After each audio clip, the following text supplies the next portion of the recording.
सर्व सिद्धांत संग्रह, इसमें श्लोक इन्होंने 39 श्लोक दिया। तो अब इसको इसीलिए कठिनाई होती है कि इसमें तो वाचस्पति मिश्र के तत्व कौमुदी है, इसमें और कुछ खोजना पड़ेगा, इसीलिए ये सांख्यकारिका ही ठीक। जबकि वो पूरे संग्रह इसमें 39 श्लोकों में है और ये 70 श्लोकों में, इतनी फर्क है। वो हाँ दुगुना, पर बात सारी आ गई उसी में, कोई बात नहीं। अब इसमें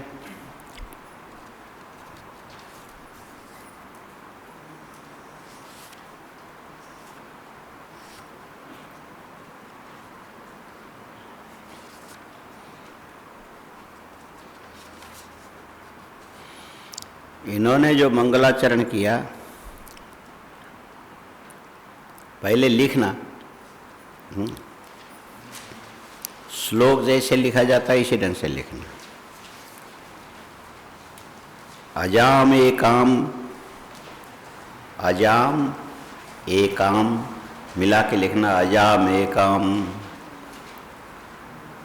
अजाम एकाम।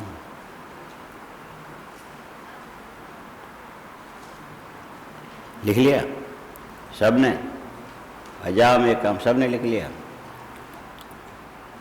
लोहित शुक्ल कृष्णाम, लोहित शुक्ल कृष्णाम, लोहित शुक्ल कृष्णाम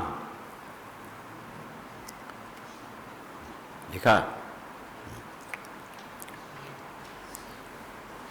बहुव्रीहि, ब ह व ई, बहुवी विसर्गांत, बहुव्रीहि।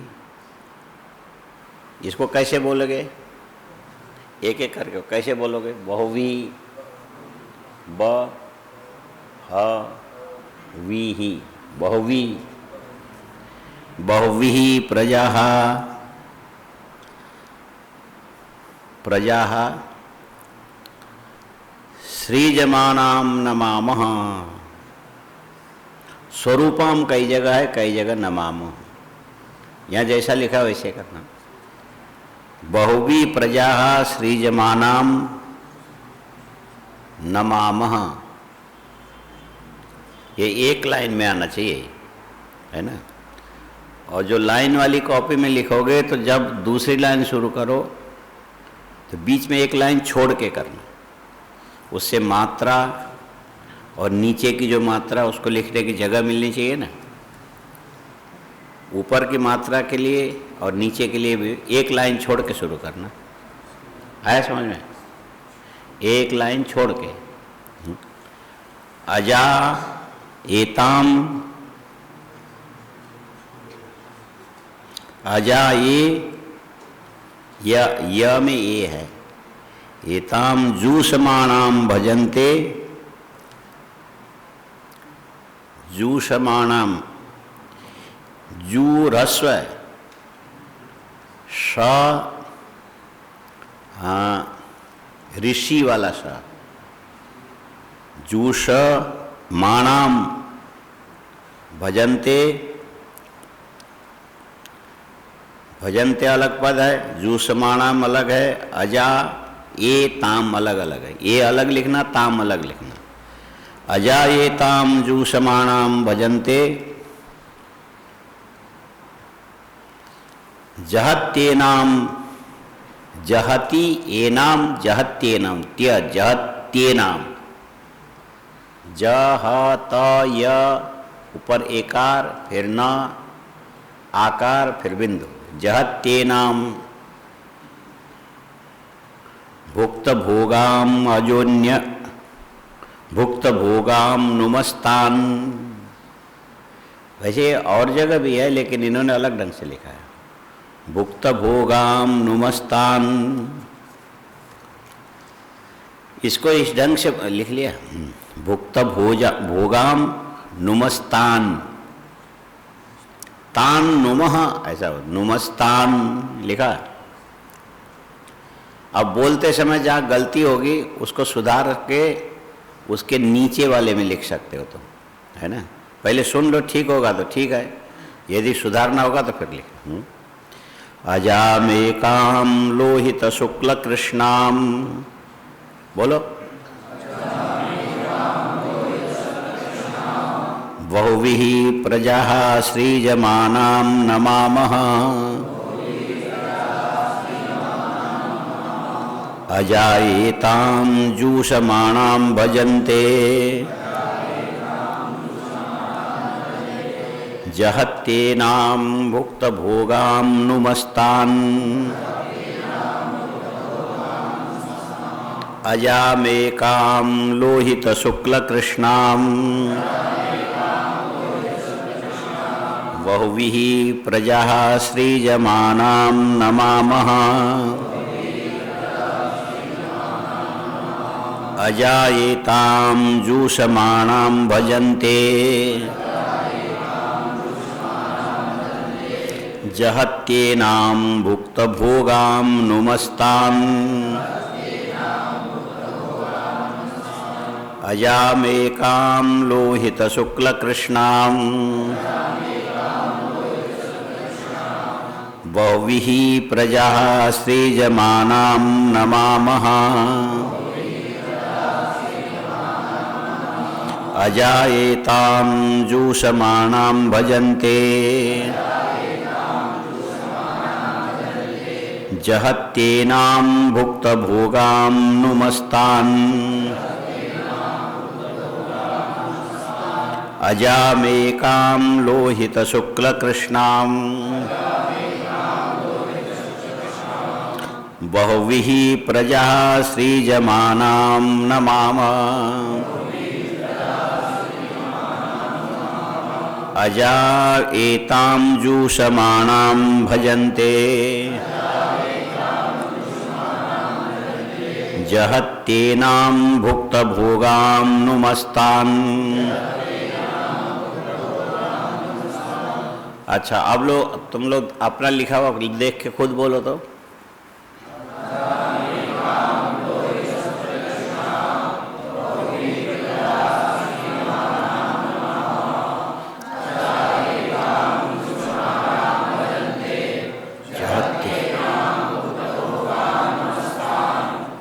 एक तो ये हो गए, एक और है, थोड़े 2 लाइन छोड़ के फिर नीचे लिखना है ना।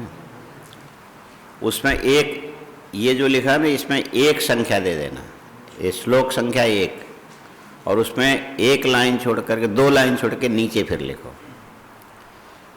कपिलाय महामुनये, पहले लिखो कपिलाय महामुनये।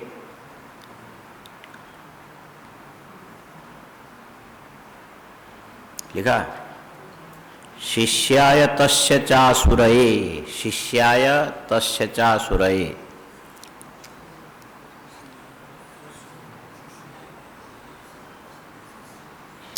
पंचशिखाय तथा ईश्वर कृष्णायैते नमस्यामः। ये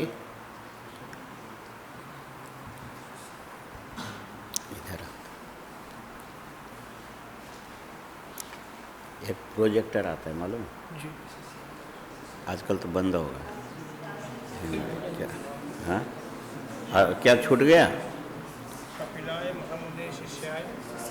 शिष्याय तस्य चासुरये, आसुरी हो गए। पंचशिखाय तथेश्वर कृष्णाय एते नमस्यामः। प्रोजेक्टर वो तो कहीं दीवार में दिख जाएगा, पता करना, उसमें ऑनलाइन कोई दे सकता है, बहुत बड़ा नहीं होता है, छोटा। वो होगा तो फिर यहाँ पीछे दिखाई देगा तो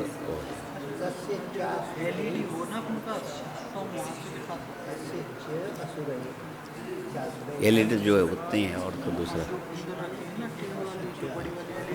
अच्छा अच्छा,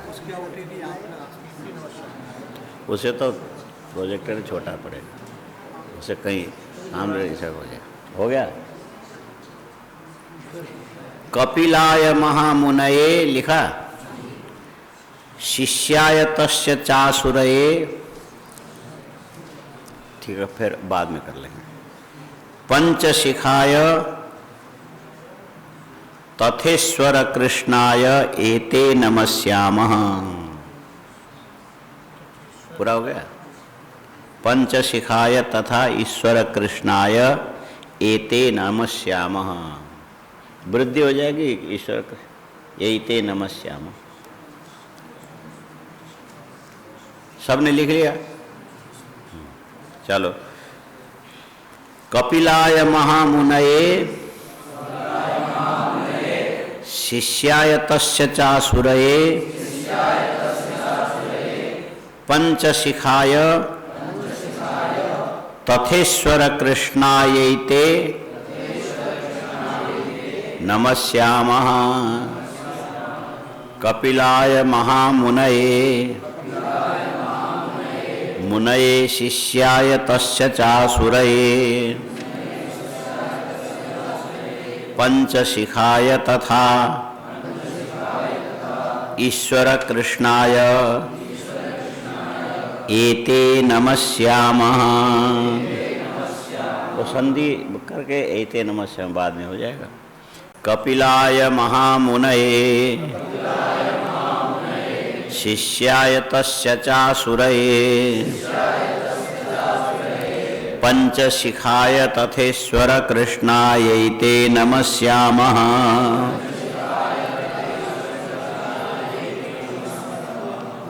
इसका अर्थ तो कल थोड़ा बताया था। सांख्य दर्शन के प्रवर्तक सबसे पहले कपिल, उनके शिष्य हो गए आसुरी, और उनके शिष्य हो गए पंचशिख।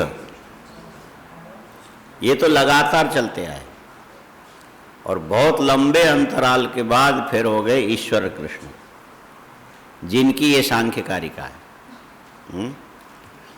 परंपरा कितने मिली है, उपलब्ध कितना है, तो बहुत ज़्यादा, लेकिन उपलब्ध इतनी है अभी जो सुनने में जो आता है।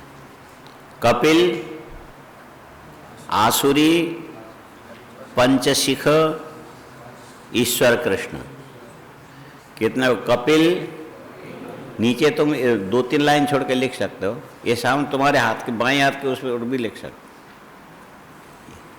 जहाँ 2 लिख, हाँ यहाँ भी लिख सकते हो। कपिल, आसुरी, 2 नंबर में लिखो, ये नंबर लिखना पहले। नंबर 1 कपिल, 2 नंबर में आसुरी, तीसरे नंबर में पंचशिख, चौथे नंबर में ईश्वर कृष्ण।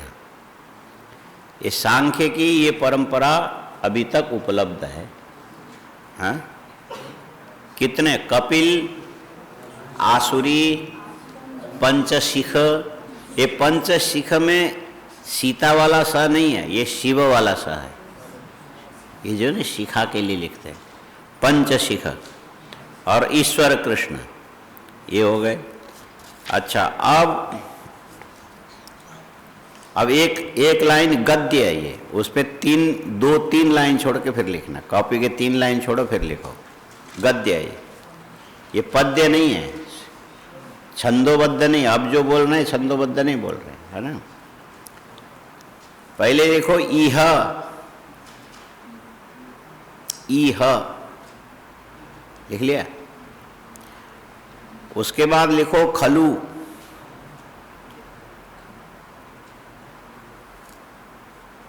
हो गया। अब ये ज्यादा वर्णों का एक पद है। प्रतिपित्सितमर्थम, प्रतिपित्सितम,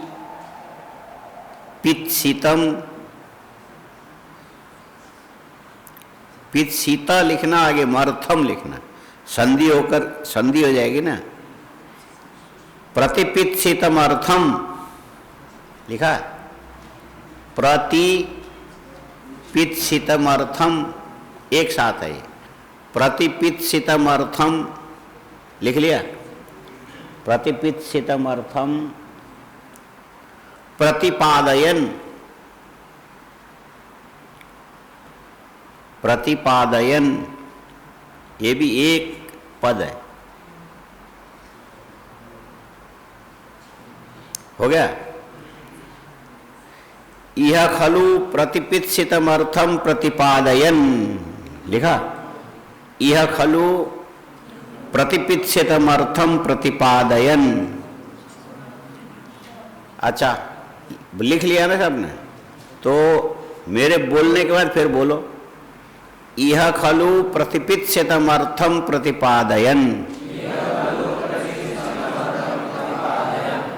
यह खलु प्रतिपित्सितम अर्थम प्रतिपादयन। यह खलु प्रतिपित्सितम अर्थम प्रतिपादयन। यह खलु प्रतिपित्सितम अर्थम प्रतिपादयन। यह खलु प्रतिपित्सितम अर्थम प्रतिपादयन। देखो, हमने बोला और तुमने लिखा, उसके बाद अपने लिखे हुए को तुम देख रहे हो, इसके बाद हमारे बोलने के बाद तुम बोल रहे हो, ठीक है ना? तो इस प्रक्रिया में जाने पर मुश्किल से 11 बार आवर्तन करने से याद हो जाता है। कितना? हम पहले बोलेंगे, तुम लिख लो, अक्षर परिचय हो जाएगा, पद और वाक्य अलग हो जाएगा। इसके बाद फिर हम बोलेंगे, तुम अपना लिखा हुआ देख के बोलोगे। 10-11 बार ऐसा करने से ये तुमको जो आधे घंटे में याद होता है, ये मुश्किल से 15 मिनट में याद हो जाएगा। हाँ, ये एक प्रक्रिया है। उसका कारण क्या है? तुमने हाथ से लिखा, आकृति याद हो गई, और कान से सुना, अंदर संस्कार बैठ गया। फिर अपने लिखे हुए को देखोगे, फिर उच्चारण सुन के बोलोगे, फिर कहोगे हमने लिख लिया, हम लिख करके बोलते रहेंगे। फर्क पड़ेगा। फर्क इसीलिए पड़ेगा कि वर्ण, मात्रा, स्वर, प्रयत्न मिलकर के पद का उच्चारण होता है। कितना? वर्ण, मात्रा, स्वर और प्रयत्न को मिला करके ये जो पद बनता है, तो उसके उच्चारण के तरीके में फर्क पड़ता है। तुम लिख भी लोगे, अपने आप बोल भी लोगे, कंठस्थ कर भी लोगे, ठीक है? लेकिन जब विज्ञ पुरुषों के सामने बोलने जाओगे तो लड़खड़ा जाओगे, है ना? लड़खड़ाना समझते हो? लड़खड़ाना क्या होता है? हाँ, लड़खड़ाना क्या होता है? लड़खड़ाना क्या होता है? पहले शब्द बोलो, लड़खड़ाना। हाँ, अच्छा बोलो, लड़ना। लड़ना शब्द का 2 अर्थ होता है। एक तो एक दूसरे से लड़ना, भिड़ना बोलते हैं ना, और लड़ना का दूसरा अर्थ होता है गिरना। लड़ना का दूसरा अर्थ होता है गिरना। और गिरते गिरते बचने की कोशिश करना, उसको बोलते लड़खड़ाना। गिरते गिरते खड़े होने की कोशिश करना, इसको बोलते लड़खड़ाना। समझ में आया? जैसे शराबी, शराबी या तुम सुनते सुनते जो सोते हो, वहाँ भी यही बात होती है। शराबी जो होता है, चलते चलते गिरेगा गिरेगा ऐसा लगता है, फिर खड़ा हो जाता है। इसको लड़खड़ाना ऐसे शब्द है। हाँ, लड़खड़ाना यही है ना? देखने से ऐसे लगेगा गिरेगा गिरेगा, फिर ठीक हो जाएगा, गिरेगा गिरेगा। लड़खड़ाना ये चलने वालों में होता है। दूसरा जो वर्ण उच्चारण करते समय भी, हाँ, वर्ण उच्चारण करते समय भी यदि किसी से सही तरीके से वर्ण, मात्रा, स्वर और प्रयत्न, कितने? वर्ण, मात्रा, स्वर, प्रयत्न, इसको यदि सही ढंग से तुमने शिक्षा नहीं ली होगी तो किसी के सामने उच्चारण करते समय उच्चारण करते करते लड़खड़ाओगे। हाँ, लड़खड़ाओगे, ठीक है ना? ऐसा होता है लड़खड़ाना। मतलब है कि ये यदि शुरू से ध्यान नहीं रखोगे, बहुत बड़े विद्वान बनने के बाद भी ये दोष तुम्हारी वाणी में बनी रहेगी। विधिवत शिक्षा नहीं होने से अच्छा पढ़ा लिखा आदमी भी अच्छी अच्छी सभा में जाकर के लड़खड़ा जाता है, लड़खड़ाता है। अच्छा, इसका हम उदाहरण बताते हैं। बोले राम सेवक झा जी थे, ख्याल है? राम सेवक झा जी कितने बड़े विद्वान थे और भामती की पंक्ति पूरा कंठस्थ बोल जाते थे, कंठस्थ। हमने उनसे भामती पढ़ी है, पुस्तक नहीं देखना पड़ता, और उनसे बड़े बड़े विद्वान पढ़ते थे।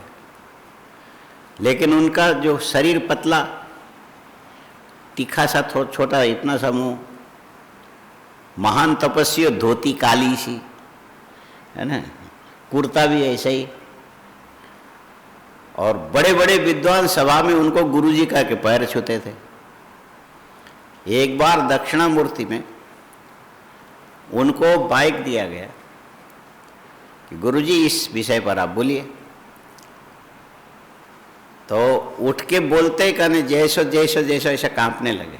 मिथिला कहते इसलिए ये बाघ दोष है। ये क्या है? बाघ दोष है। वो मिथिला में हर बात के पीछे जो है सो, जो है सो, जो है सो बोलते हैं। क्या बोलते हैं?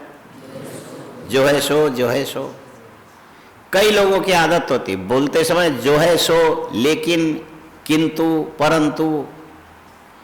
जिसके वाणी में ये सारी चीजें ज्यादा लगे उसकी वाणी दूषित है, कुंठा युक्त वाणी है। उसको क्या बोलते हैं? कुंठा युक्त वाणी। और इसमें एक प्रकृत्या, कोई चीज तुम बोलना चाहते हो, पहले से तैयारी करके आए नहीं, और पद, उच्चारण, वाक्य, मात्रा, प्रयत्न कैसे प्रयोग करना चाहिए इसका अभ्यास किया नहीं, तो किसी के सामने बोलने लग जाओगे तो फिर बार बार एक होगा।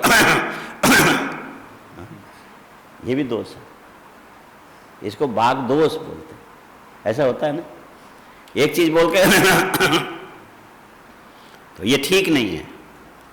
ये ठीक नहीं होने पर भी आता क्यों है? इसीलिए कि किसी से तुमने विधिवत सीखा नहीं। हाँ, विधिवत किसी से सीखा नहीं। ये सब चीजें है छोटी छोटी, सीखे बिना आता नहीं है। आया समझ में? तो जब वो झाजी बोलने के लिए खड़े हो गए तो ऐसे कांपने लगे। तो उनके शिष्य वही थे, देव स्वरूप जी तो उनके शिष्य ही थे ना, रात को पढ़ते थे। तो जब कांपने लगे तो पूछा, भो गुरु किमिदम, वो गुरु किमिदम जाए। गुरुजी ये क्या है? भो शिष्य मौनम आकलया। वो शिष्य तुम चुप रहोगे, ये तो बता देते ये क्या है, किमिदम। तो वो ये कहना चाहते थे कि ये सभा कंप है। इसको क्या बोलते हैं? हाँ, अयम सभा कंप, ये कहना था उनको, अयम सभा कंप। सभा में बहुत लोग बैठे होते हैं और सबका तेज होता है, बोलने वाला एक होता है। तो सबके तेज के द्वारा आहत जो बुद्धि का तेज है, उसके चलते ये वाणी लड़खड़ाती है, शरीर कांपने लगता है। हाँ? वाणी का अब लड़खड़ाना समझ में आ रहा है? हाँ? अब ठीक है। और शरीर कांपने लगता है। तो इसको फिर विद्वानों ने निश्चित एक शब्द बनाया। ये क्या चीज है? बोले ये तुम्हारे बुद्धि, मन और शरीर की विचलित अवस्था, इसका नाम है सभाकंप। बुद्धि और मन और शरीर, कितनी चीजें, बुद्धि, मन और शरीर की जो विचलित अवस्था है, इसका नाम है सभाकंप। इसको क्या बोलते हैं? सभाकंप। सभायाम जायते कंप इति सभाकंप। माने अच्छे विद्वानों की सभा में जाकर के अचानक खड़े होकर के बोलने लग जाओगे तो तुम्हारी वाणी लड़खड़ाएगी, शरीर कांपने लगेगा। तो इसको मिला करके इस क्रिया को क्या बोलना चाहिए? तो इसका नाम दे दिया सभाकंप। क्या बोलते हैं? सभाकंप। अब वो पंडित जी को कहना था कि भूताता अयम सभाकंप, अयम सभाकंप, ये बोलना था। लेकिन सभाकंप बोलते बोलते भी शरीर कांप रहा था और वाणी लड़खड़ा रही थी ना, तो उसकी जगह उन्होंने सभाकंप नहीं बोला, भूतातायम भसापंक। क्या बोला? सभाकंप नहीं बोलता। माने सभा बोलना चाहिए था तो क्या बोला? भसा बोल दिया। तो ये अभ्यास से पहले मजबूती को यदि प्राप्त नहीं होगे तो ठीक सभा में इस प्रकार की चीजें होती है। आया समझ में?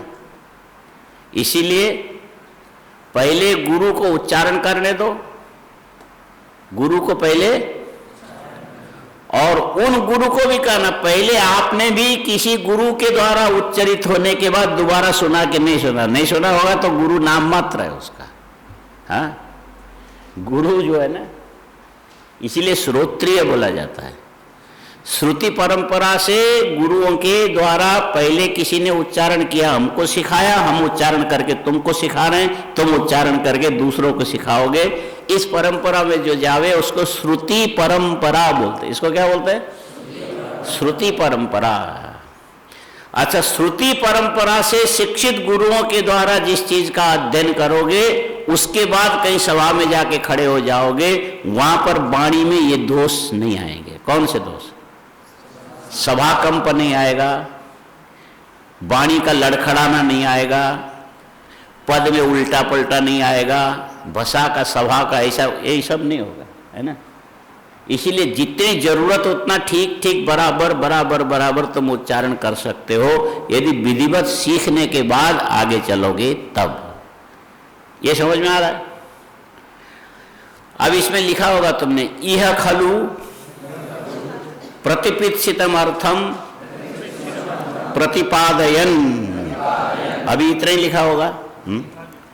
और आगे एक और ज्यादा वर्णों का पद है, प्रतिपादयिता अवधेय वचनो।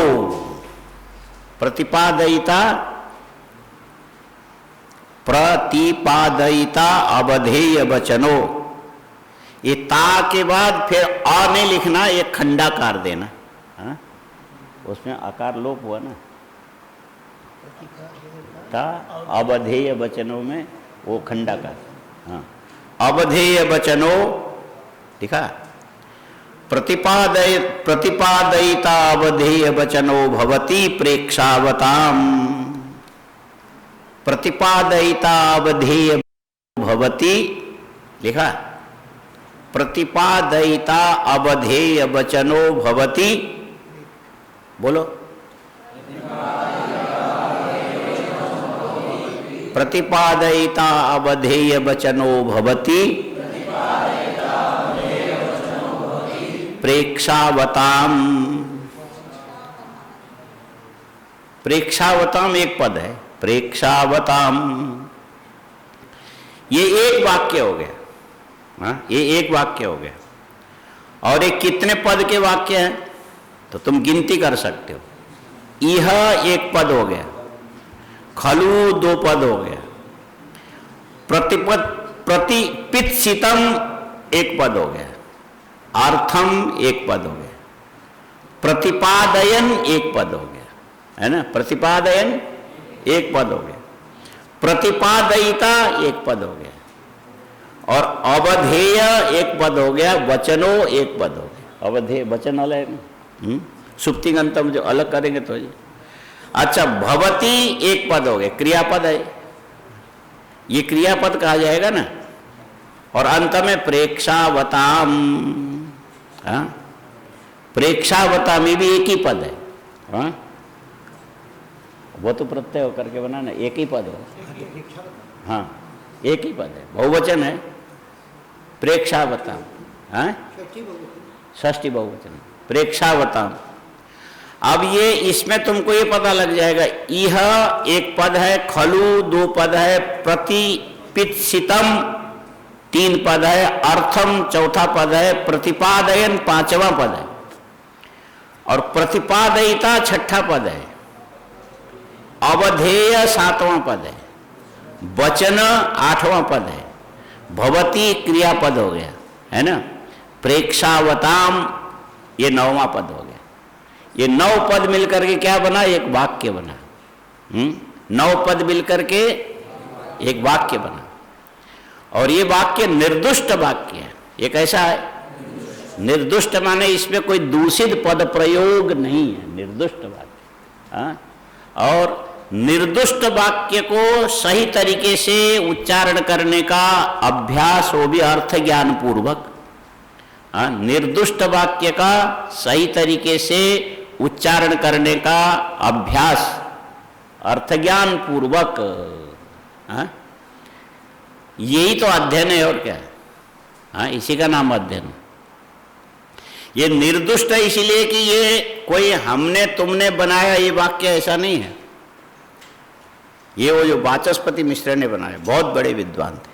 हाँ, इसमें कोई अंगुली नहीं उठा सकता है। हाँ, निर्दुष्ट पद है। जैसे व्याकरण महाभाष्य में जितने पद आते हैं वो निर्दुष्ट पद है, और वेदों में जितने पद आते हैं निर्दुष्ट पद है, परिष्कृत पद है, उसको आगे सुधार की कहीं गुंजाइश है ही नहीं, अंतिम है वो। वैसे ये भी निर्दुष्ट पद मिल करके बने हुए वाक्य हैं। समझ में आया? इह खलु प्रतिपित्सितम अर्थम प्रतिपादयन प्रतिपादयिता अवधेय वचनो भवति प्रेक्षावताम। अच्छा, अब इसमें वाक्य ठीक है, पद भी निर्दुष्ट है, व्याकरण आदि के द्वारा परिष्कृत करके रखा गया पद है, एक भी अशुद्ध इसमें कोई चीज नहीं है। अब इसमें अशुद्धि कहाँ होती है? अशुद्धि होती है उच्चारण करने वाले के उच्चारण दोष से अशुद्ध होता है। बोलो, उच्चारण करने वाले के उच्चारण दोष से शुद्ध भी पद और वाक्य सुनने में अशुद्ध लगता है। इसीलिए किसी विज्ञ व्यक्ति के सामने बैठ करके ही शुद्ध पद को शुद्ध उच्चारण, शुद्ध वाक्य को शुद्ध तरीके से उच्चारण करना सीखना चाहिए। ठीक है? और ये सीखोगे तो इससे तुम्हारे ध्वनि में अंतर आएगा। हाँ, ध्वनि में अंतर आएगा। ये जो मनुष्य की ध्वनि होती है ना, ध्वनि, ध्वनि जानते हो? ध्वनि बोलो, ध्वनि। ध्वनि किसको बोलते हैं? हाँ, ध्वनि माने आवाज ही। वैसे तो आवाज ठीक है बोला। ध्वनि व्याकरण के दृष्टि से क्या बोलेंगे? ध्वनि शब्द कैसे बना? हाँ, ध्वनि बना। हाँ, समझ में आया? ध्वन धातु है ये। हाँ, माने अव्यक्त शब्द ये अर्थ है, धातु अर्थ है, और धातु है ध्वन। धातु क्या है? और इसका अर्थ क्या है? अव्यक्ते शब्दे। हाँ, ध्वन अव्यक्ते शब्दे। अब इससे तुम समझ जाओगे ध्वनि किसको बोलते हैं। जैसे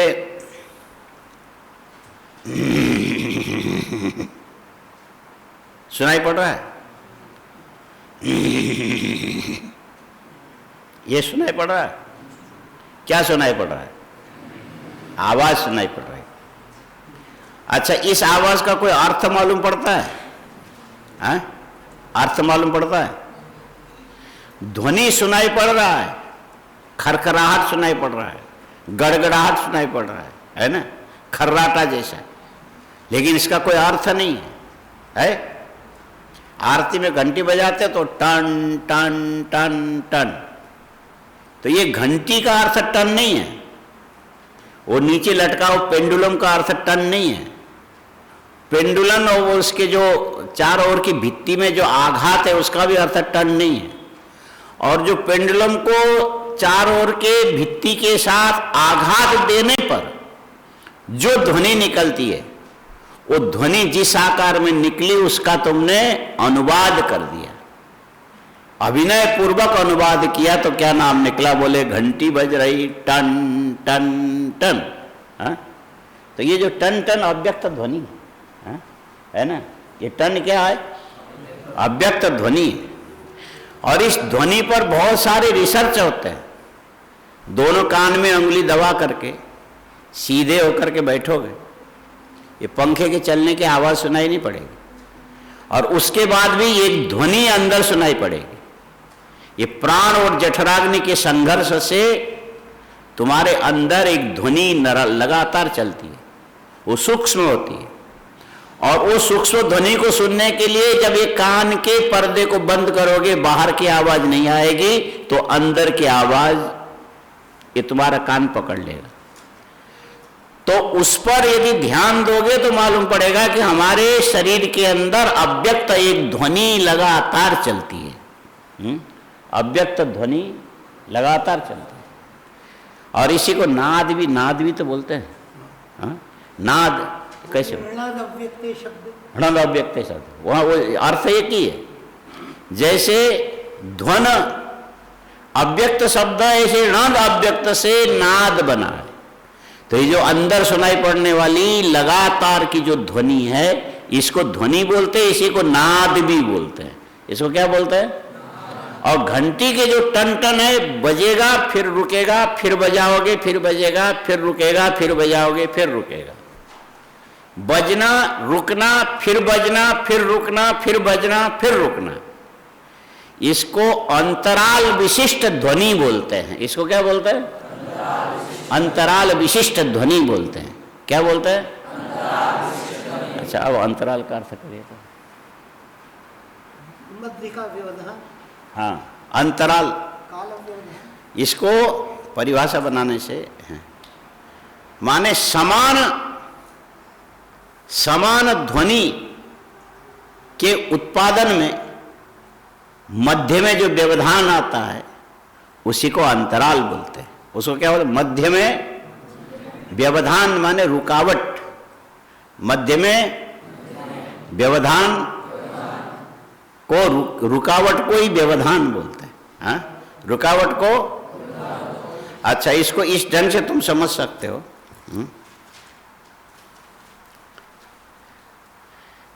ताली सुना है? ताली जानते हो? हाँ, ताली, ताली नहीं, ताली एक तो ताली है और एक ताली है, उसको चाबी बोलते हैं। हाँ, ये इसको ताली बोलते हैं। बोलो ताली, बोलो ताली। हाँ, ताली, ठीक है। अच्छा, ये जो ये गुरुजी बताएंगे, ताल शब्द है, ताल शब्द है ना।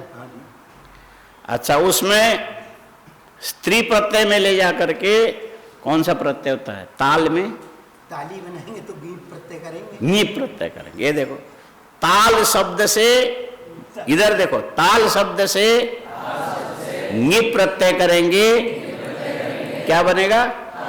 ताली बनेगा। और ये स्त्री प्रत्यय में ले जा करके नी प्रत्यय करने से पहले शुद्ध यदि रखेंगे तो उसका नाम पड़ जाएगा ताल। ठीक है, ताल आया समझ में? और स्त्री प्रत्यय में कई अलग अलग है, नीप भी होता है, नीस भी होता है, नीन भी होता है, आयन भी होता है, ऊं भी होता है। हाँ, वो तो पूरे सूत्र ही है। होता है, चाप भी होता है। हाँ, अजाद्य, बहुत सारे हैं उसमें। हाँ, इसीलिए एक होगा पंडित, एक होगा, तुम लोग पंडित हो ना? हाँ, पंडित हरियाणा में बोलते हैं, शुद्ध शब्द पंडित है। पंडित एक होता है पंडित, और उसके पंडित के पंडिताइन, तो किससे बना? इन्हीं की आयन प्रत्यय, आयन प्रत्यय करके पंडितायन होता है। तो ये आयन प्रत्यय करने से पहले पंडित रहा, आयन प्रत्यय आने के बाद पंडितायन हो गया, है ना? क्या बोलते हैं? पंडितायन। ऐसे आयन प्रत्यय करने से पहले बनिया क्या होता है? और आयन कर देंगे तो बनियाइन। हाँ, बनियाइन। हाँ, सेठ नहीं, वो सेठानी होता है हिंदी में, सेठाइन प्रयोग नहीं करते। संस्कृत में भले इस ढंग के प्रसिद्ध नहीं है, सेठाइन शब्द नहीं है, सेठानी शब्द है। हाँ? सेठानी शब्द है, ठीक है। अच्छा, अब सुनो, ताली, तो ताली से पहले क्या था? बोले ताल था। ताली से पहले क्या था? ताल था। और ताल क्या होता है? ताल भी समझना जरूरी है। हाँ, ताल समझोगे जीवन में काम आएगा। ताल बोलते हैं समान काल व्यवधान पूर्वक समान ध्वनि व्यवस्थापनम तालः। क्या बोलते हैं? समान काल व्यवधान पूर्वक समान ध्वनि व्यवस्थापनम तालः। समान ध्वनि, समान काल, समान काल, हाँ, अंतराल पूर्वक क्या बोल रहा है पहले? समान काल, ये हो गया समान काल व्यवधान पूर्वक समान ध्वनि व्यवस्थापनम ताला। ताला, हाँ, ये अब फिर से बोलिए तो। समान काल व्यवधान पूर्वकम समान ध्वनि व्यवस्थापनम ताला। अब मैं इनको बोल के सुना दूं। वो आप पढ़ नहीं पाएंगे, हमारा लेख हाँ हाँ हाँ नहीं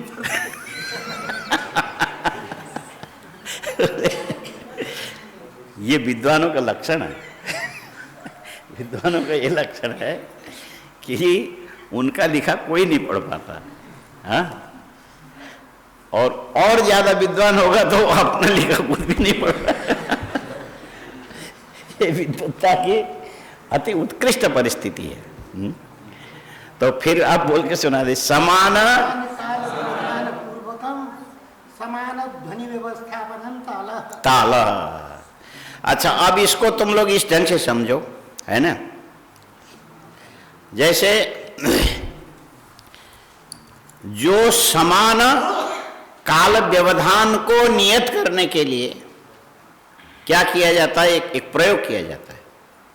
जैसे गिनती करते हैं ना, गिनती अंग्रेजी में डिजिटल बोलते हैं। डिजिट, डिजिट माने अंक होता है क्या? है? डिजिट माने अंक होता है। हाँ? तो वो लोग अंग्रेजी में 1 2 3 4 ऐसा का, और हिंदी में क्या होगा? 1 2 3 4। अच्छा, अब 1 2 3 4 ये जो 4 अंक है ना, 11 12 के बाद तो फिर मात्रा ज्यादा लगेगी। 1 2 3 4 5 6 7 8, 1 2 3 4 5 6 7 8, 1 2 3 4 5 6 7 8, 1 2 3 4 5 6 7 8, 1 2 3 4। समझ में आ रहा है? तुम बोलो तो एक आदमी बोलो, 1 2 3 4 5 6 7 8, 1 2 3 4 5 6 7 8, 1 2 3 4 5 6 7 8, 1 2 3 4 5 6 7 8, 1 2 3 4 5 6 7 8, 1 2 3 4 5 6 7 8, 1 2 3 4 5 6 7 8। अब रुक जाओ। अच्छा, इसमें जो समय का अंतराल है, 1 के बाद 2 बोलना, 2 के बाद 3 बोलना, 3 के बाद 4 बोलना, 4 के बाद 5 बोलना, 5 के बाद 6 बोलना, 6 के बाद 7 बोलना, 7 के बाद 8 बोलना। लेकिन 1 के बाद दूसरा बोलते समय बीच में जो समय का अंतराल है ना, एक से दूसरे का जो अंतर है, अंतर से अंतराल बना है। अंतर से क्या बना? अंतराल बना। और इसको व्यवस्थित करने के लिए ये लोग क्या करते हैं? ताल का प्रयोग करते हैं। किसका प्रयोग करेंगे? ताल का प्रयोग करेंगे। अच्छा, इसमें जो 8 अंक तक का जो ताल होता है इसका उन्होंने नाम रखा है। हाँ, ताल वालों ने नाम रखा है। तो इसमें 8 ही तो है। कितने बोले? 1 2 3 4 5 6 7 8, 1 2 3 4 5 6 7 8, 1 2 3 4 5 6 7 8। इसमें तुम ज्यादा सिर हिला रहे हो पीछे वाला। तो नहीं तुमको बता रहा, तुमने हर गिनती में सिर हिलाया। हर गिनती में हिलाने की जरूरत नहीं है। तो मेरा सिर देखो कितने में हिल रहा है। 1 2 3 4 5 6 7 8, 1 2 3 4 5 6 7 8, 1 2 3 4 5 6 7 8, 1 2, माने एक गिनती पूरी करके फिर सिर हिलाओ, नहीं तो थक जाओगे। 1 2 3 4 5 नहीं, वो तो बहुत ज्यादा हिलाना पड़ेगा ना। पर है ये 8 ही मात्रा। कितने हैं? 8 मात्रा के एक ताल को। ऐसे तो अलग अलग नाम है, बहुत सारे ताल है। हाँ? माने बीच में गांठ वाले भी हैं, ज्यादा अंतराल वाले भी हैं, कम अंतराल वाले भी हैं। हाँ? 16 मात्रा वाले भी हैं, 8 मात्रा वाले भी हैं, 3 मात्रा अलग अलग है, 4 मात्रा वाले भी। ये 4 मात्रा वाला, 4 को डबल करेंगे तो 8 मात्रा। फिर जब उसमें संगीत में जाओगे तो इसमें पता लगेगा कि ताल ऐसा होता है। इसको क्या बोलते हैं? ताल। और ताल को व्यवस्था देने वाली को ताली बोलते हैं। हाँ? याद आ रहा है? हाँ? देखो गुरुजी को याद आ रहा है। गुरुजी के घर को व्यवस्था देने वाले को गुरुपत्नी क्या बोलते हैं? पंडिताइन। हाँ? वैसे ताल को व्यवस्था देने वाले को ताली। किमपि स्मर्यते किं वा? समय संजात न स्मरणीय मध्य। आया समझ में?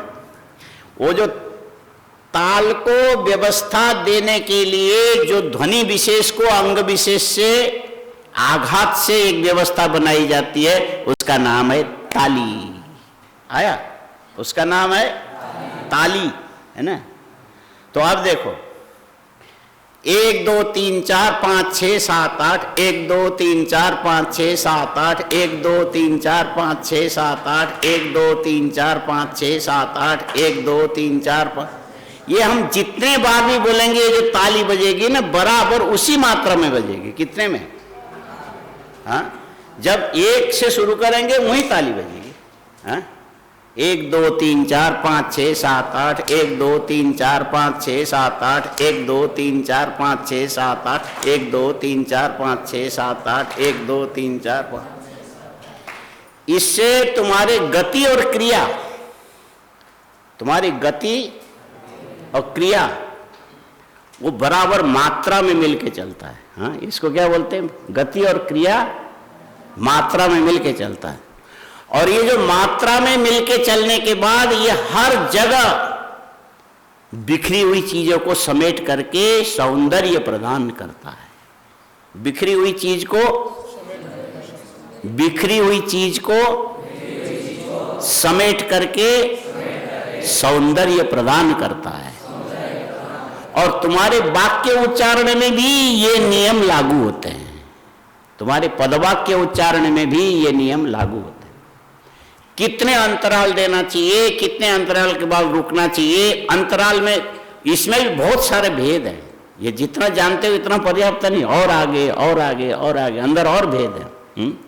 जैसे 1 2, जैसे देखो ये 1 2 3 4 5 6 7 8, 1 2 3 4 5 6 7 8, 1 2 3 4 5 6 7। इसमें जो ध्वनि है ना, एक ही लेवल में चल रहा है। ध्वनि कैसा चल रहा है? एक ही हाँ, लेवल को संस्कृत में क्या बोलेंगे? लेवल को संस्कृत में क्या बोलेंगे? स्तर। हाँ, एक ही स्तर में चल रहा है। हाँ? ये जो हमारी ध्वनि है ना, एक ही स्तर में चल रहा है। अच्छा, ध्वनि मनुष्य के गले से अनेक स्तर के निकलते हैं। आदमी के गले से ध्वनि अनेक स्तर के निकलते हैं। बोलो, आदमी के गले से ध्वनि अलग अलग स्तर के निकलते हैं। तो ये स्तर की ऊंचाई नीचाई के चलते अर्थ में भेद उत्पन्न करता है। हाँ, स्तर के ऊंचाई नीचाई को लेकर के अर्थ में अंतर करता है। स्तर के ऊंचाई नीचाई को लेकर के अर्थ में अंतर करता है। अच्छा, इसको कैसे तुमको हम बता दे कितना अर्थ है। तुमने आज चाय नहीं पिया क्या? नहीं, हम पूछ नहीं रहे, शब्द प्रयोग कर रहे हैं ये पूछ नहीं रहे। तुमने आज चाय नहीं पिया क्या, ये शब्द एक है। तुमने आज चाय नहीं पिया क्या, फिर पूछा तुमने आज चाय नहीं पिया क्या, तो हमने 5 बार पूछा और सामने वाला कहीं उसका ध्यान और कहीं चला गया था, जवाब नहीं दिया तो उसके ध्यान को अपनी ओर आकर्षित करने के लिए अब ध्वनि के स्तर हम बदल देंगे। हा? अरे तुमने चाय नहीं पिया क्या,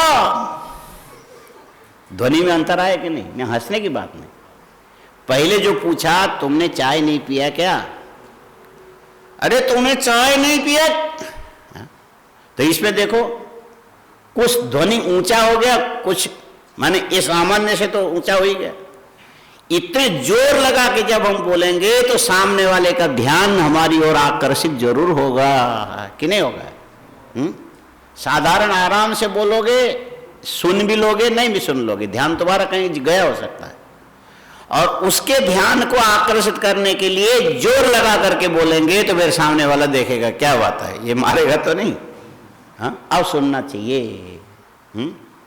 माने सामने वाले के ध्यान को आकर्षित करने के लिए ध्वनि के स्तर में ऊंचा नीचा किया जा सकता है।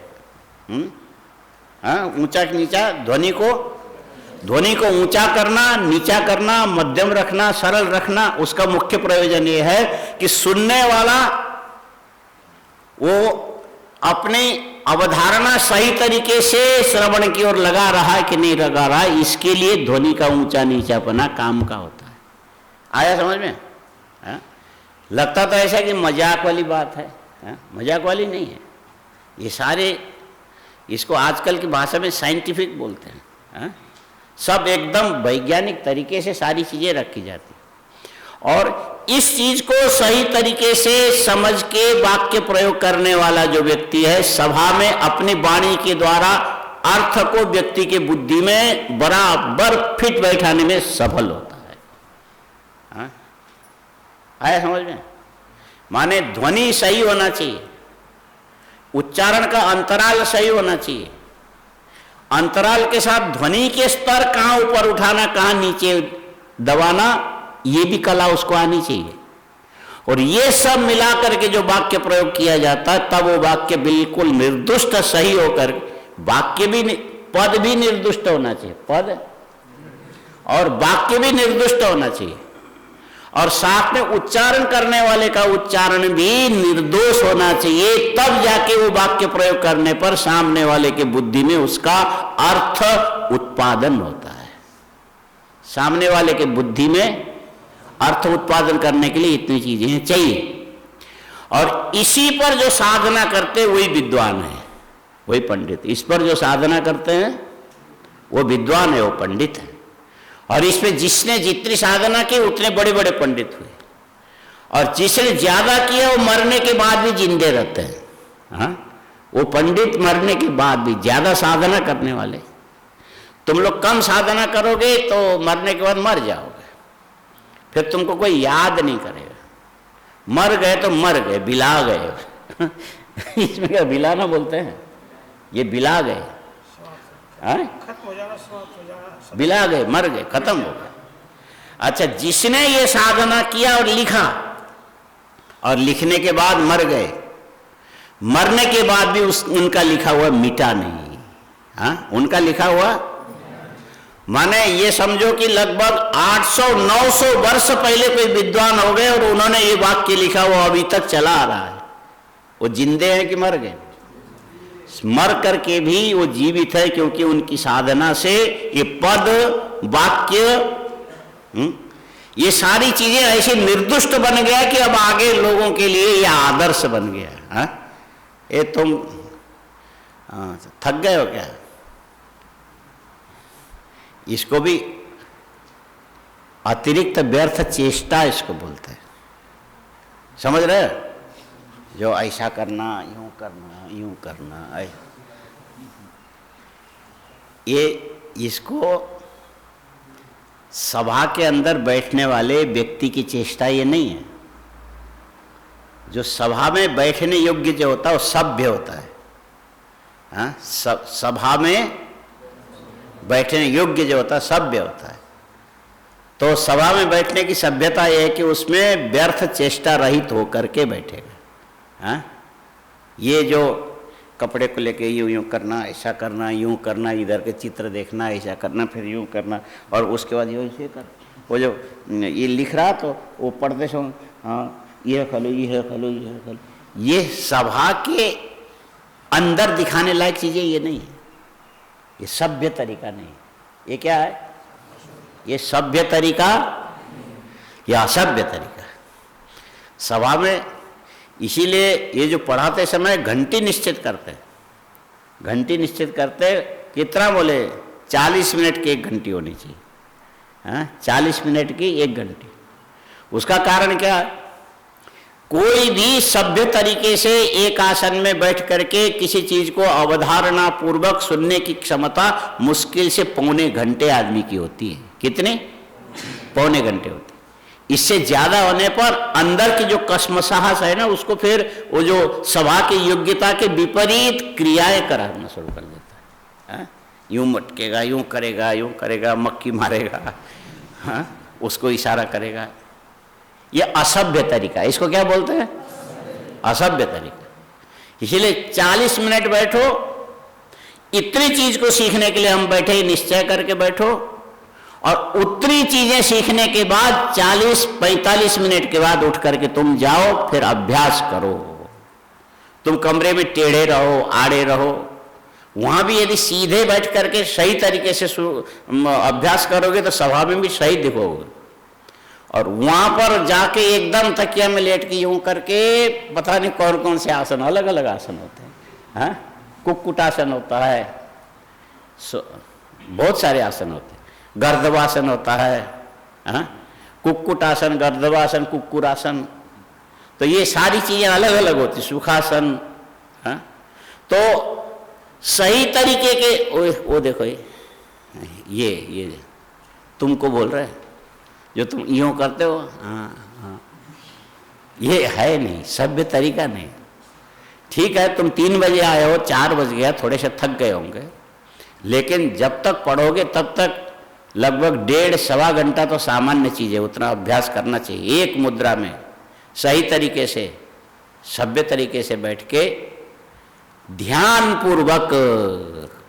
उसके लिए आगे एक वाक्य आता है, उसको लिखो पहले। प्रतिपादयिता, ये लिख तो चुके होंगे।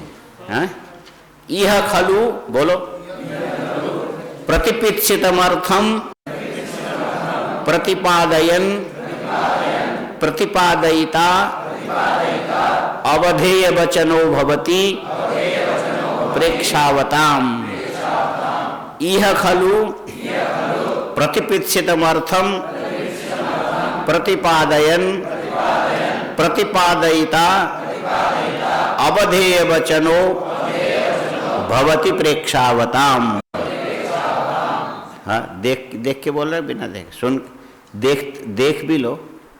इह खलु प्रतिपित्सितमर्थम प्रतिपादयन प्रतिपादयिता अवधेय वचनो भवति प्रेक्षावताम। अच्छा, इसमें तुम लोगों की कमजोरी क्या है? तुम लोग ताल में टिक नहीं पाते हो। तुम लोग ताल में टिक नहीं पाते। ये सुबह भी बहुत बार हमने देखा। ये जो पाठ करते करते तेज गति में ले जाते हो। हाँ, जिस गति में प्रारंभ करो उसी गति में अंत तक जाना चाहिए। जल्दी भी नहीं होना चाहिए, धीरे भी नहीं होना चाहिए, है ना। जो एक लय तुमने बनाया उस लय में लगातार, तब उसमें उच्चारण अथवा क्रिया का सौंदर्य झलकता है। हाँ? एक लय एक गति यदि बनी रहे तो, है ना, समझ में आया। अब लय और गति बहुत बदल गई तो सारा बिगड़ जाएगा, समुदाय में सारी चीजें खराब हो जाएगी। लय गति को बनाए रखना चाहिए। अच्छा, अब इसमें ये देखो, यह खलु प्रतिपित्सितमर्थम प्रतिपादयन प्रतिपादयिता अवधेय वचनो भवति प्रेक्षावताम। बोलो।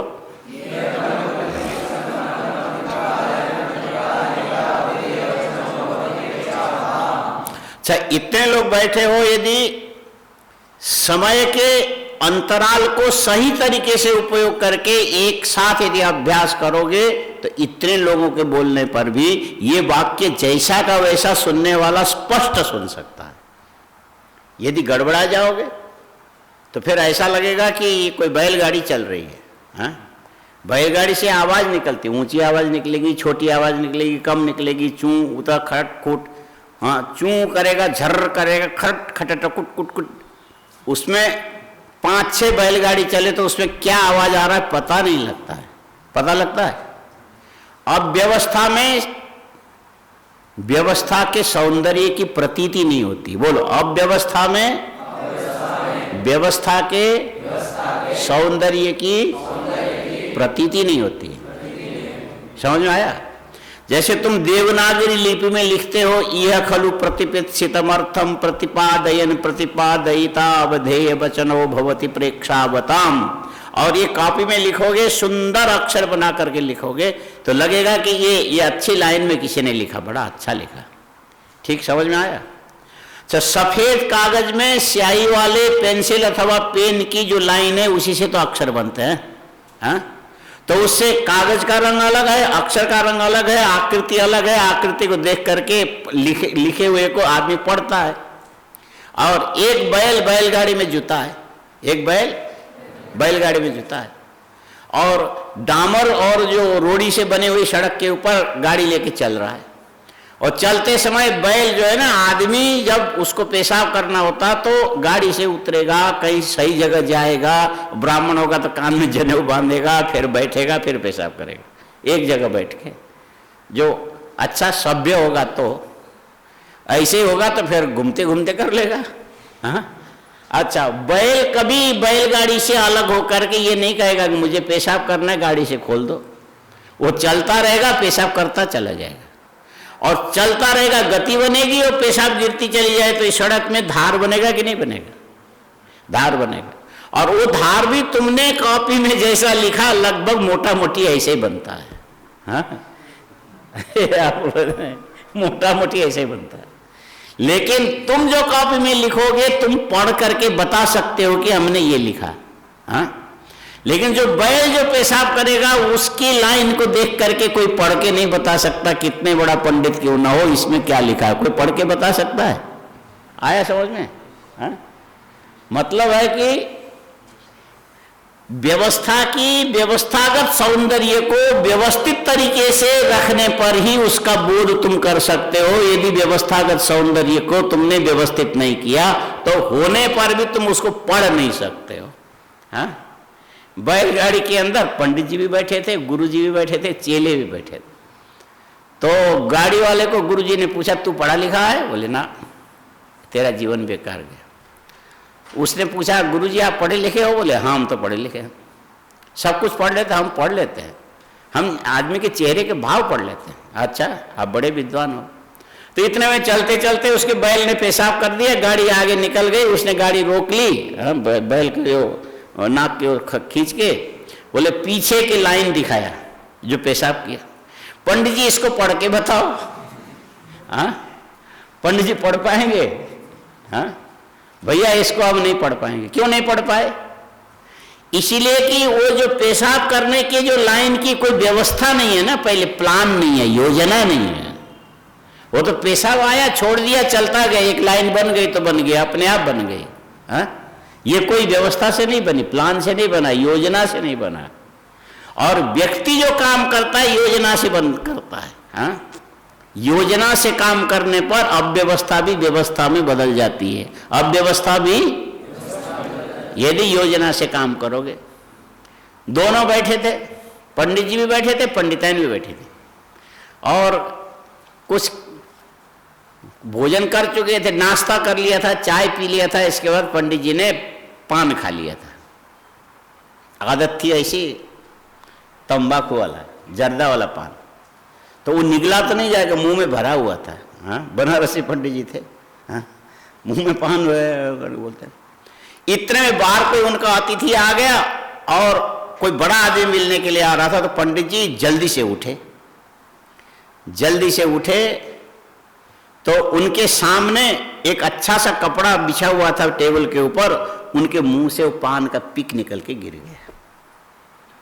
अब पंडित जी घबरा गए, बाथरूम में जाके फटाफट कुल्ला करके पंडिताइन से कहने लगे, अब वो आएगा देखेगा हमको गंदा कहेगा, उसका मन में बड़ा खराब असर पड़े।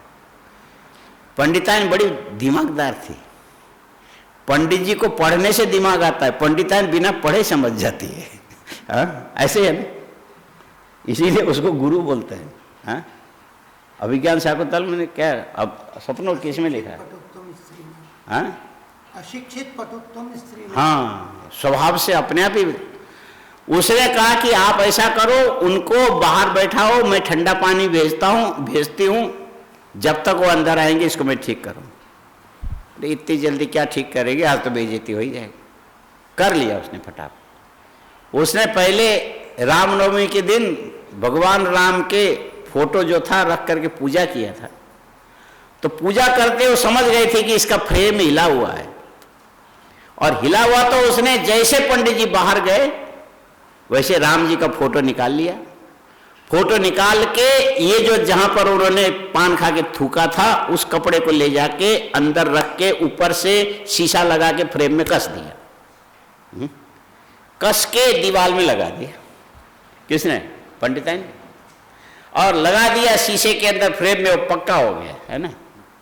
अच्छा, लगा के एकदम सही जगह रखा। बोले पंडित जी से कहने लगे, आप क्या बाहर बैठे हो, उनको बुलाओ ना अंदर। पंडित जी डर रहे थे, थूका हुआ दिखाई देगा, बेइज्जती होगी, यहीं से भेज दो। अरे बुलाओ।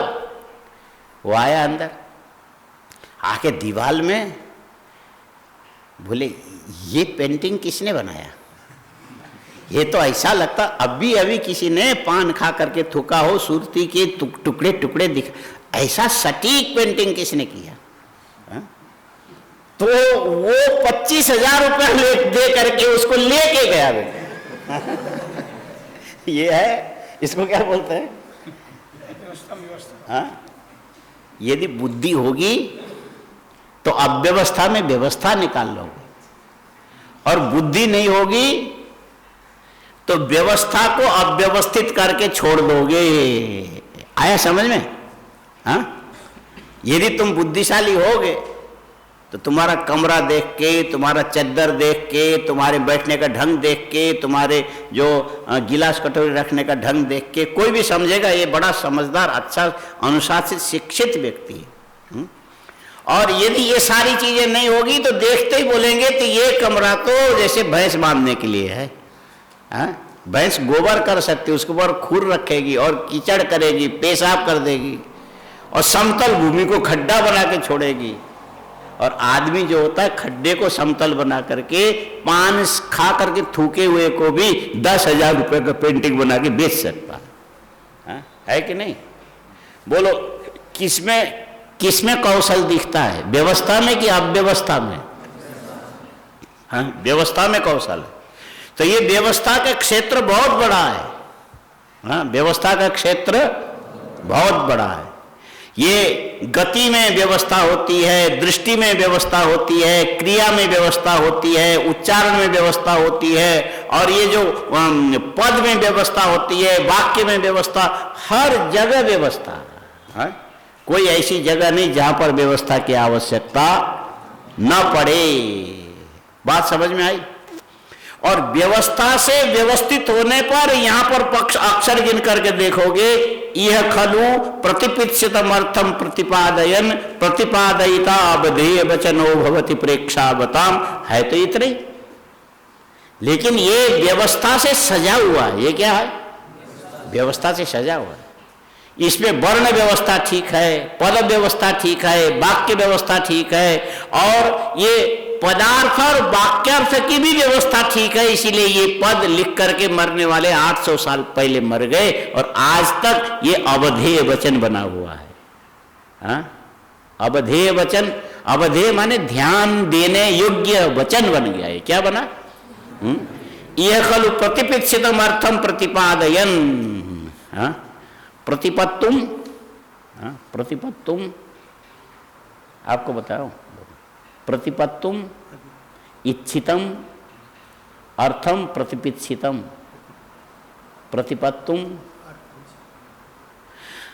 प्रतिपत्तुम इच्छितम अर्थम प्रतिपिक्षितम अर्थम, यही हुआ ना।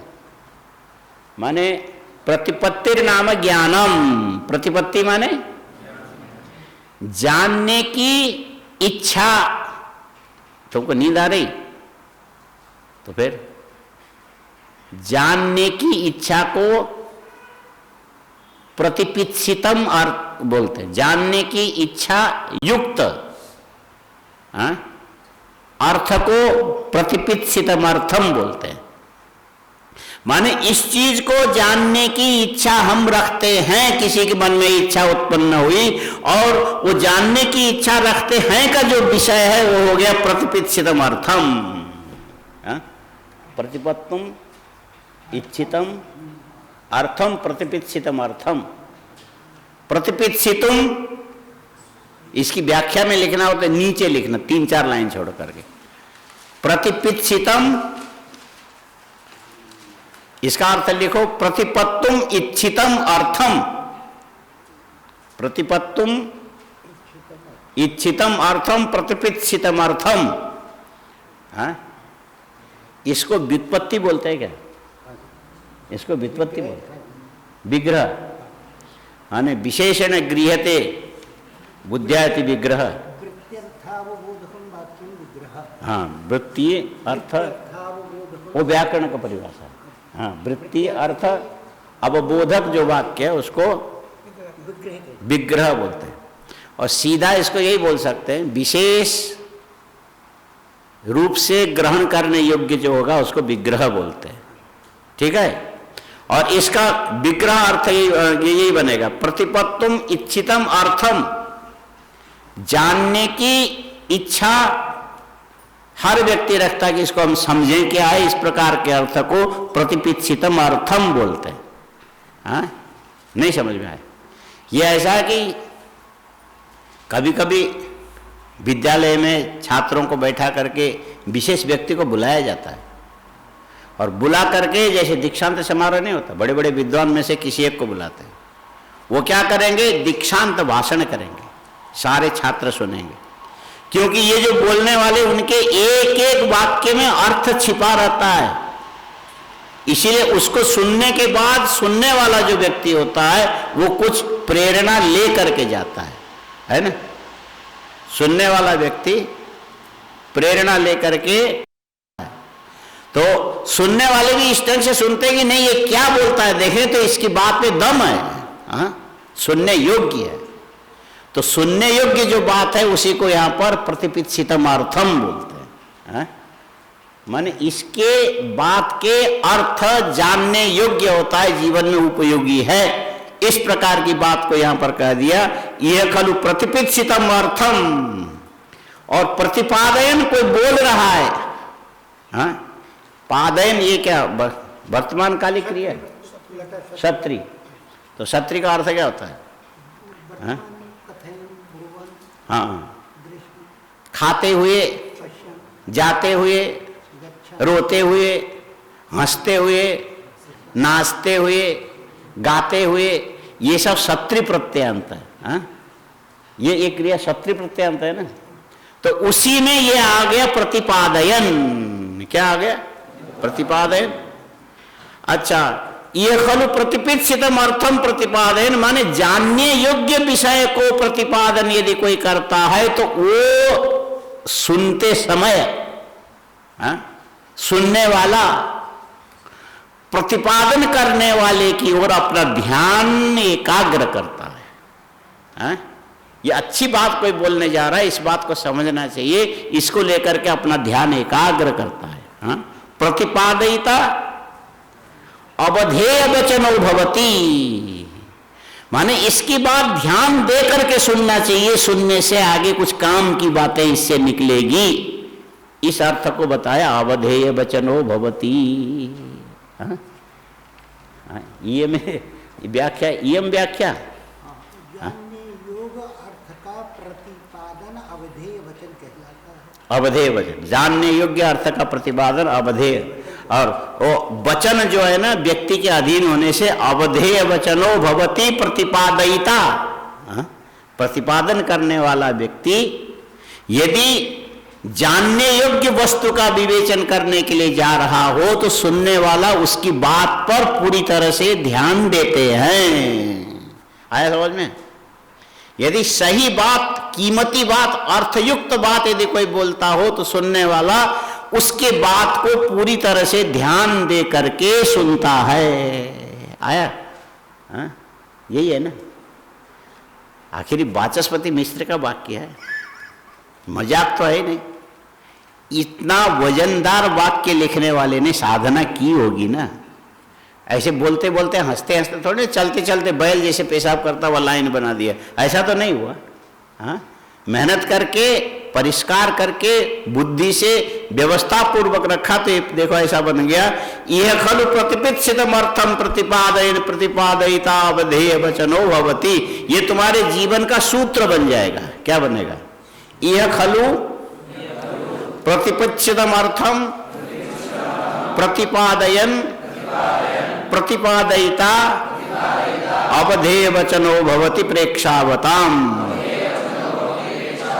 इसको इसी ढंग से उच्चारण करके तैयार करना।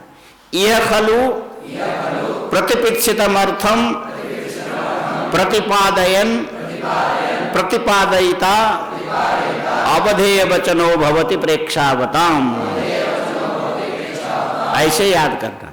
उसके बाद फिर इसके अर्थ पर तुम इसको लगातार एक जगह एकांत में बैठ करके इसी ढंग से बोलते चले जाओगे तो 51 बार बोलोगे। कितना? 50 और 1 51 बार, और 51 बार पूरा होते होते लगभग 45 से शुरू हो गए। लगातार रुके बिना, बीच में व्यवधान दिए बिना बोलोगे, श्वास लोगे फिर बोलोगे, फिर श्वास लोगे फिर बोलोगे, क्रमशः बढ़िया क्रम से मैं बोल रहा हूं ये ध्यान रख करके लगातार यदि बोलोगे तो 45 से इसमें से अर्थ प्रस्फुटन प्रारंभ होता है। तुम बोलते जाओगे, सुनते जाओगे, देखते जाओगे, बोलते जाओगे, सुनते जाओगे, देखते जाओगे, बोलते जाओगे, सुनते जाओगे, ये क्रम बनना चाहिए। हाँ, ये भी ताल के साथ क्रम बनना चाहिए। ताल के साथ क्रम का मतलब 1 2 3 4 5 6 7 8, 1 2 3 4 5 6 7 8, 1 2 3 4। आजकल वो मशीन आती है, मशीन आती है कि जो माला जपने की मशीन आती है छोटी सी। हाँ, माने जितने बार बोलोगे तो दबाते जाओ, उस पे नंबर अलग अलग होता चले। तो ऐसे 1 बार बोलोगे, 2 बार बोलोगे, 3 बार बोलोगे, 4 बार बोलोगे, 5 बार बोलोगे, हर बार सुनोगे, बोलोगे, सुनोगे, फिर बोलोगे, फिर बोलोगे, देखोगे, पहले बोलो, पहले देखोगे, फिर बोलोगे, फिर सुनोगे, फिर देखोगे, फिर बोलोगे, फिर सुनोगे, फिर देखोगे, फिर बोलोगे, फिर माने ये 45 बार तक लगातार यदि करते जाओगे तो 46वें बार से तुम्हारी बुद्धि में इसके अर्थ बनने लग जाते हैं। हाँ, इसके अर्थ बनने लग जाते। वो अर्थ ऐसे बनेंगे कि तुम चाहो तो 50-51 बार होते होते ऐसा अर्थ तुम्हारी बुद्धि में प्रस्फुरित हो जाएगा, जैसे हम तुम्हें मगजमारी करके ये बात यहाँ बैठे बैठे समझा रहे हैं, तुम भी दूसरे को इससे भी अच्छी तरह से समझा सकते हो। हाँ, हमसे भी अच्छी तरह से तुम समझा सकते हो। तुम हमसे अच्छी तरह से समझाने लगो तो हमको बुरा नहीं लगेगा। हाँ, आया समझ में? तुम हमसे अच्छी तरह से दूसरों को समझाने लगो तो हमको बुरा नहीं लगेगा, लगना भी नहीं चाहिए, लगना चाहिए। हाँ, अच्छा लगना चाहिए। तो ये फिर मुंह खोला जाती है, ये मत किया कर, वो ठीक नहीं है। ये आता है, अंदर की वायु विशेष है जो जवाई के लिए एक कौन सी वायु है ना, तो उसको अंदर ही नियंत्रित किया जा सकता है। मुंह खोल के दिखाने की जरूरत नहीं। जो हमको भी आता है, तुमको आता है, ऐसा नहीं है, लेकिन सभा में बैठने पर यदि आ गया तो हम अंदर ही अंदर उसको हजम कर लेंगे। हाँ करोगे तो ऐसा लगेगा ये जंगल से कोई जानवर आया है। जानवर ये विचार नहीं करता कि हम मुंह खोल रहे हैं, थूक रहे हैं, पान खा रहे हैं और जर्दा खा रहे हैं, सामने उगल रहे हैं।